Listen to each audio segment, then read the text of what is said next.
I'm Linda Elsiegood, founder of the LDN Research Trust. It has been my honour to interview LDN researchers, prescribers, pharmacists and patients from around the world for many conditions. Thank you for joining us. This evening I'm joined by Dr. Sally Boyd Daughtrey, who's a licensed naturopathic doctor from Hawaii. Thank you for joining us. Aloha. Thank you for having me. This is a great opportunity to share my experience of Naltrexone. Could you tell me when you first heard about LDN? Well, this is a very interesting question because it just sort of, I don't know if you know the word grok, but it just sort of grokked towards me from the universe in just different layers. There's not a particular time that I went, oh, wow, Naltrexone is amazing. It just sort of became clear to me. But the first time I prescribed it for a patient is something I will never forget. It was astonishing. I'm sitting in my office and I hear this banging on the wall of my waiting room. Just this thumping, this thump, thump, thump. And my receptionist was at lunch, so I was alone. So what is that? So I go flying out in the waiting room, and there's this lovely, waifish, ill woman laying on the floor of my waiting room. And she was trying to drag herself through the waiting room to get to the reception desk by grabbing the wall, literally dragging herself through the waiting room. And it was amazing. So I reached down and I picked her up and I put her in a chair and I took her in the back and started doing her interview. And she was a MS patient who had been through everything and couldn't walk because of the MS and had no money, no low income, literally stumbled into my office off the street. And so there was very little I could do for her because I do private medicine. I don't take insurance. But I remembered Naltrexone. Someone had told me about this thing called Naltrexone. This is about 2007, 2008. So I managed to find a compounding pharmacist that knew what the heck it was and prescribed it for her. And within 2 weeks, she walked into my office. 2 weeks. And all I had done for her was Naltrexone and some vitamin D because that's all she could afford. And I saw her for 2 years when she could come in and see me. She had no relapses, nothing, completely. Oh, well, one more thing we did for her, I have to say, we put her. I gave her a grounding mat. I don't know if you know what those are. Mm-hmm. Literally, it's just a very simple device that helps connect you. The earthing mat that helps you connect to the earth and reduce EMF exposure, basically. So those were the only things that we really did. And in those 2 years, she had no relapses at all. And I know people say, oh, well, MS has spontaneous relapses. But really, come on. The chance of that happening was so low. And the only reason I lost track of her is because she got well enough to get married and move to a different state. Oh, wow. And so yeah, I know. So that was a pretty astonishing start of my exposure to Naltrexone. Yeah, so anyway, that was it. That was the answer to that question. So where did you go from there? Well, as you can imagine, I was pretty impressed. So I started using it specifically for autoimmune conditions at first. But as you know, autoimmune conditions are epidemic everywhere. And the more you look for autoimmune conditions in a wide variety of symptoms, the more you find them. So I started going with a lot of my Hashimoto's patients next. And it's sort of become my go-to if someone has thyroid symptoms, of which there are hundreds of thyroid symptoms. I have a thyroid questionnaire that's 2 or 3 pages long with symptoms and overlapping with other condition symptoms and whatnot. And if someone shows a lot of thyroid symptoms, then I run antibody tests on them. And if they're high at all, then it's pretty much an automatic thing now that I put them on Naltrexone. And what I love about running antibodies is because you can, especially with thyroid patients, you can get a baseline antibody level and you can put them on the Naltrexone and you can watch that number drop like a rock. I had one person come in with 1,200 antibodies, and 3 months later, they're 30, something like that, 30 to 60. That's not uncommon to have those antibodies go down that fast. And ANA and anti-TPO and TBG are well-accepted tests. So it's a good thing to actually have someone then take to their MD, who MDs tend to be, they're more in the medical establishment, so there's good about that and bad about that. And but one of the bad things about being in that system is if you're entrenched in that system, it's harder. There's more social stigma and financial stigma for them to break free of that dogma, right? Mm-hmm. So it's really refreshing for me to be able to say, here's the baseline autoantibodies when my patient walked in the door, and here's their antibodies 10 times lower 3 months later. What do you think of that? you know. And the more forward-looking MDs that my patients also see, because most of my patients see an MD as well because our insurance covers it. You know, so I use that as an educational tool for them to help increase exposure to this treatment. So do you have any other stories? Well, I can tell you my own story. I have had, personally, I've had Hashimoto's thyroiditis for 25 years. I got it in medical school. And I remember the reason for getting it in my mind was cadaver lab, being exposed to huge, massive amounts of formaldehyde in a high-stress environment. And then autoantibodies started going up from there. And it was presented to me even as a naturopath, where we treat a lot of things outside the box that aren't supposed to be treatable. You know, even in that context, it was presented as, well, we can manage this, but you're always going to have gluten sensitivity and weight problems and fatigue, and you know, and we'll check your autoantibodies every now and then, but there's no need to really redo them again, because now we know you have this disease and it's not treatable, right? It's just not treatable. So basically, the plan that was presented to me in my early 20s was, here, we'll give you this thyroid medication, and when it stops working, we'll give you more. And then when it stops working, we'll give you more. And then when you reach the max, we'll just keep you on that, and, you know, good luck with that, right? So, right, and, you know, and you think, okay, I'm swimming against the stream, I'm becoming a natural physician. So all things that aren't treatable are supposed to be treatable with our medicine, and you're telling me that this is not treatable, right? Or it's something super elusive, like, well, maybe it's your mercury exposure or something like that, you know. And then to 20 years later, take one little pill at bedtime and have that condition dramatically improve. It was amazing, right? And to be able to actually track that on lab work and say it's not just me, it's not placebo effect. I can't really see how a placebo effect would reduce an autoantibody level on a lab consistently. No, I mean, yes, okay, it could a little bit, but that's obviously not all that's going on here, right?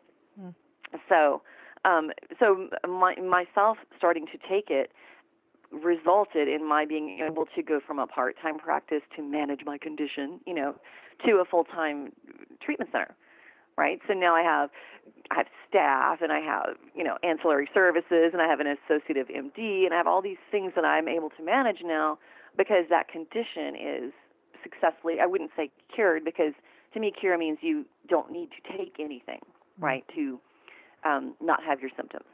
So I would say that Naltrexone has created the ability for me with a wide range of autoantibody conditions to successfully manage them and moderate or eliminate the symptoms. And the percentage of patients that, I would say maybe 20% of my patients that come into this clinic get Naltrexone treatment. Maybe 20 to 30%. And part of that's a reflection of the fact that I treat recalcitrant patients in the first place, meaning I treat patients that have pretty much been through regular medical care and have not been fully resolved with that or satisfied with that. Okay, so that population is somewhat self-selected to be a more difficult treatment population in the first place, and that's part of what naturopaths tend to do in this country. So when you have a success rate that is high with a population that already has failed conventional treatment, you know you're doing really well, right? It's a very gratifying profession in that way. And the Naltrexone treatment, I would say I tried on a third. It's an appropriate fit for about a third of my patients. Of those patients, about 60 to 80% stay on the therapy and self-refer themselves to stay on it, meaning I'm not sitting there going, have you taken your Naltrexone? Have you been a good little girl? Did you take your Did you refill your prescription? No, I'm not doing that. They're calling in to get their prescription refilled. I mean, they're choosing to stay on it because they're perceiving that they feel better when they're on it. And that's pretty quick, too. And I've been reading the website, which is super useful, by the way. This is a great website, and there's all kinds of things on there that I didn't know. You know, so I'm like, oh, that's useful. Right. And I've been expecting people to have a significant symptom change within 2 weeks.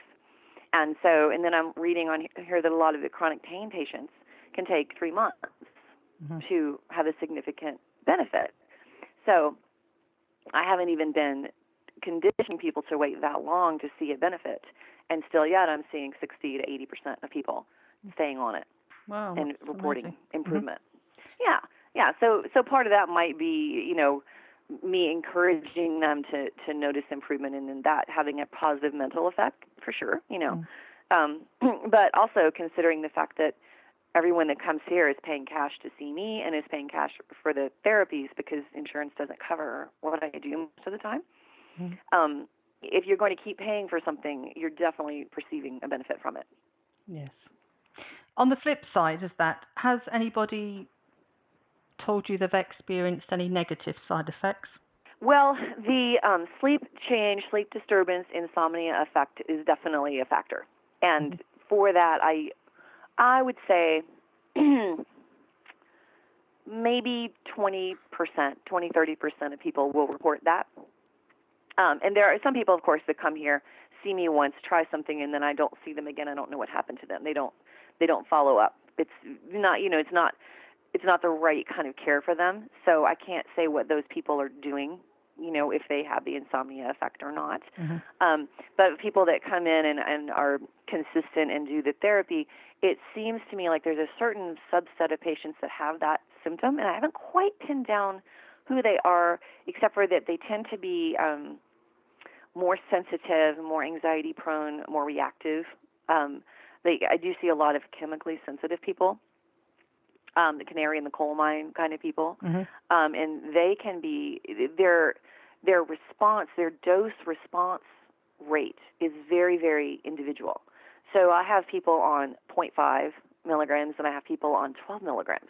There's a huge range, and I've come to that with people through very specific trial and error, And a lot of my patients are very intelligent too. I mean, they're very motivated and can follow instructions well and can do some self-experimenting, which is a wonderful thing about being a naturopath too, that population kind of seeks you out. So I'll start them on, say, 1 milligram for a week, and then have them try 1.5, and then try 2, and change the dose and keep a log and go, how did I sleep last night? Did I have vivid dreams? Were they pleasant or unpleasant? Were they disturbing? A lot of autoimmune type people have disturbed sleep, so they're not used to dreaming at all, or they're not used to remembering their dreams. So they find that startling at first. But then if you take the time to inquire and go, was that a bad experience? They go, oh no, actually it was a good dream. Like, well, maybe that's okay. Oh, that's okay. That's not a bad thing. So part of it's how you see it, but definitely people will have restless or disturbed sleep the first few nights, but I haven't usually found it to last more than 3 nights. So what I do now, just for simplicity's sake, is I'll start them on, let's say, 3 milligrams. But the first night I'll have them open that capsule and pour nearly all of it out. And then the next night I'll have them pour all but a quarter out, and then stay on that for about 3 nights. And once they're sleeping through the night, then I'll slowly start adding a quarter back at a time of the capsule until they're taking the whole 3 milligrams without any problems. And that works 99% of the time. I would say that there are many doctors that actually swap to morning dosing for people who find sleep is an issue, and it seems to work just as well in the morning. And they're not noticing any downward depression spike at any time after taking it? No. And there are some people who have been taking it in the morning, swapped to the evening, and feel that actually taking it in the morning they have less fatigue. I mean, I take it for MS, and I've swapped from night to morning, and it didn't make any difference. And there are some doctors that prescribe LDN for chronic fatigue syndrome, a double dosing. So the dose that they take in the morning, they take in the evening as well, because the body doesn't see it as double. They see it as double dosing, So if you were taking 4.5, the body doesn't see it as 9. It only sees it as 4.5 twice, because by the time you take the second dose, the first dose has been and gone. I tried that as well. And that didn't give me any more energy either. But at least I give it a go. It didn't help. No, it didn't make me. That's a really great idea. And I actually just had someone who just on his own decided to start taking it in the afternoon. because he was afraid. We have lava here. We have this volcano that tends to threaten to cover the town every now and then. So he has severe anxiety. So he lays awake at night and worries about the lava covering his farm, which I can't say that's an unrealistic worry, So he on his own started taking it in the afternoon and reported an immediate improvement in mood within 20 minutes. And I'm thinking about the how it's supposed to work in the body. I don't understand how exactly that's happening, but I can't discount his experience. It's a consistent experience, and who am I to say stop doing that? You're doing it wrong. Because for him it's right. Mm-hmm. So I just started him on doing it in the afternoon, and then trying a very small dose in the evening to see if it helps. And the wonderful thing about this stuff is that at these doses, it seems so safe that allowing people to experiment with it and find what works best for them, and then tracking their results and making sure that your lab work is in order and they're progressing in all aspects. I do regular physicals, and I can see people's physical parameters improving. And I don't do just naltrexone. That's the other thing, is as far as doing a clinical trial of it in this kind of setting, I'm doing naltrexone and nutrition changes and counseling and lifestyle modification. I'm doing all of these things together, and it doesn't really serve my patients to just do one thing so we can test it. Mm. No, that's a very difficult sell, right? So that's the whole problem with holistic medicine, with testing holistic medicine in general, is that it's the sum of its parts, and it's synergistic sum of the parts. So if you try to reduce that down to what's just naltrexone's effect versus what's this lovely whole food B vitamin that I've switched them to and taken them off their synthetic thiamine that was causing anxiety, for example, that's challenging for the standard medical paradigm to accept as a real therapy. So I don't really know what to do about that, except for to compare people that get that holistic treatment that choose not to have naltrexone. Because some of my patients are against all pharmaceuticals. I mean, they come to me, the Amish, for example, have a subset of population who are Seventh-day Adventist or Amish or someone like that, and they will not do a conventional pharmaceutical of any kind, even this very benign one, right? So the only way I, in my mind, can really assess what naltrexone is doing individually is to compare the progress of those people in general with those other people who do all of that plus naltrexone. Right. So I've been doing that, admittedly in my own head, keeping a tally in my head since 07, 08. Right. So that's 8 years. That's a lot of people. Mm. And my overall very strong impression is that the people that do everything plus naltrexone do significantly better than the people that choose not to do it for whatever reason they're choosing not to do it. And if we have people listening who are in Hawaii and they would like to come and see you, how do they contact you? Okay. Well, our practice is called Vitality Natural Medicine Clinic, and we are a comprehensive integrative clinic, and we are in Pahoa, Hawaii. And our phone number is 808-965-2233. In Pidgin, it sounds like two trees if you live here. And our website is DOCSALLY.com, DocSally.com. That's coming up pretty soon. That website might not quite be up yet. But that's us. Wonderful. Yeah. Is there anything else you'd like to add before we finish? I guess one thing that I'm thinking of doing now is expanding who qualifies for this therapy. What people are other doctors seeing that are finding results with this that are beyond cancer, autoimmune, pain syndromes. That's something that I'm really interested in because it seems like, pandas. I had an amazing pandas. Do you know what pandas is? No. Pandas is it's a cross. One of the things that we're seeing more and more now are cross reactivities in the human body to past infection. So someone who's had an infection in their childhood, say strep, or staph or Lyme, and then then their body will mistake that antibody for that bacteria to a piece of their own body, a piece of their own tissue, and then they will have chronic problems with that particular organ. And so I'm having some really interesting results with people like that. and they don't even always know that they have an autoimmune condition. They feel like they have a heart condition or a skin condition, or in this case, a mental emotional psychosis condition. And naltrexone seems to be helping, kind of in layman's terms, it's helping the immune system be happier and calm down and recognize what's friend and what's foe more accurately.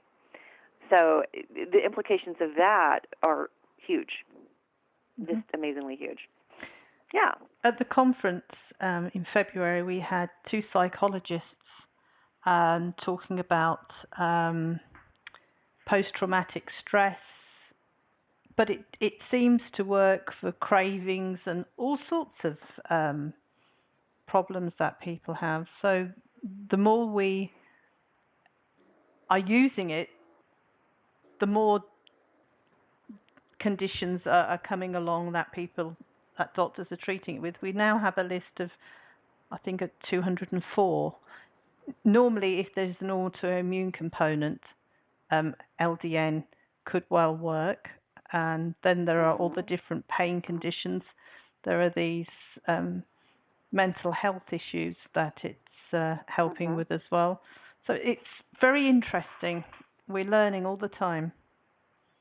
And one that I also am treating for, I don't have a large population of these people, partially because their self-reporting is poor. There's some shame-based issues with the self-reporting.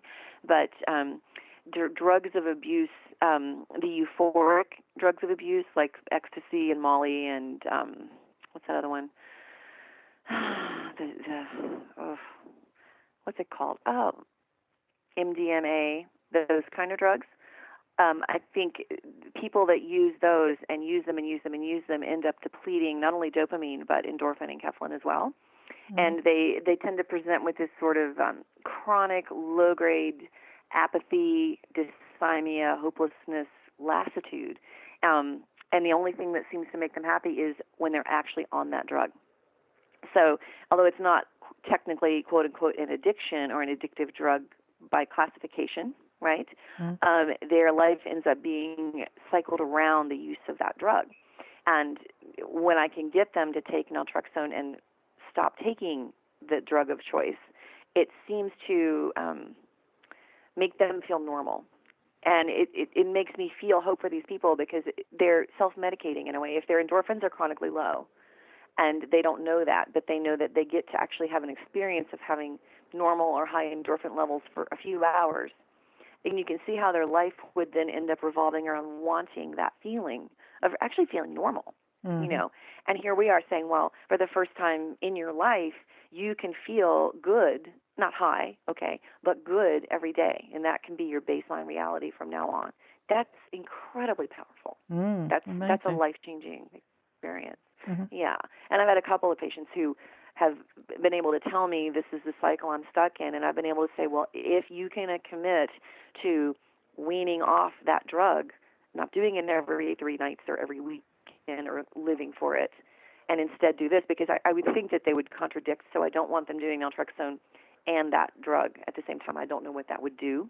You know, so we actually make a contract.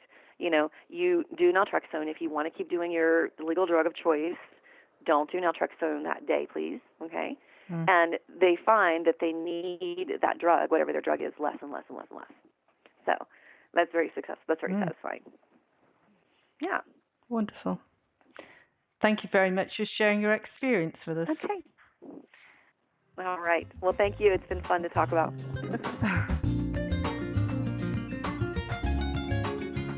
Do you have LDN experience to share? If so, please email me, linda@ldnrt.org. I look forward to hearing from you.